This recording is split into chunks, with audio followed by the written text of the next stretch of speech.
रामकृष्ण हरी मंडळी. तर citric acid म्हणजेच लिंबूसत्व. आता हे लिंबूसत्व आणलेलं आहे खाण्यासाठी. आता ह्याचा मी प्रयोग करत आहे.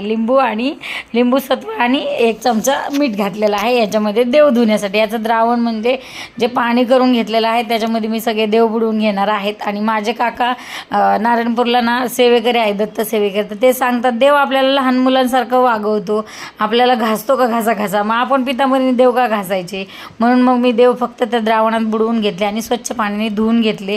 तांब्या पण छान त्या द्रावणात बुडवून घेतला आणि बुडवून परत त्याला तांब्याला साबणाने घासलं आणि परत ते व्यवस्थित चकाचक ठेवले.